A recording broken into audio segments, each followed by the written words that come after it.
Thank you.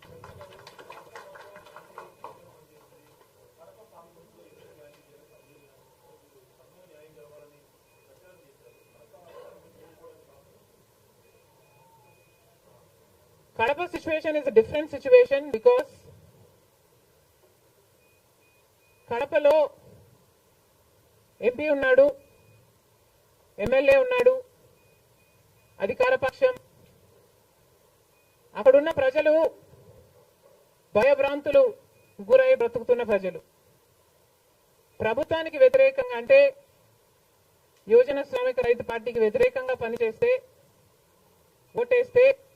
ఓటేస్తామని తెలిస్తే మాకు వచ్చే స్కీములు పోతాయి, అవి కాకుండా మా మీద కేసులు పెడతారు, దాడులు చేస్తారు అన్న భయం కూడా ప్రజలలో ఉంది. ఓటుకి 3,500 రూపాయల నుంచి ఇవ్వడం జరిగింది. విచ్చలవిడిగా డబ్బులు ఖర్చు పెట్టారు, డబ్బులు పని చేయకపోతే బెదిరించారు, లేకపోతే కేసులు పెడతామని, స్కీములు తీసేస్తామని, ఇలాంటి ఎన్నో ప్రలోభాలకు కడప ప్రజలు గురయ్యారు.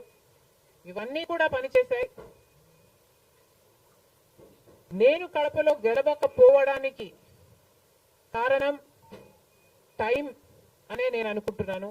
బికాస్ నేను కడపలో తిరిగింది కేవలం 14 రోజులు మాత్రమే. 14 రోజులు క్యాంపెయిన్ చేశాము, మిగతా టైం స్టేట్ వైడ్ క్యాంపెయిన్ చేశాము. మేము 14 రోజులు ఎంత కష్టపడినా కూడా we were not able to cover most of the geographical area. చాలా మటుకు రూరల్ ప్రాంతాలలో కనీసం రాజశేఖర రెడ్డి బిడ్డ పోటీ చేస్తుంది అన్న విషయం కూడా చాలా మందికి తెలియలేదు. మేము పోటీ చేసింది కూడా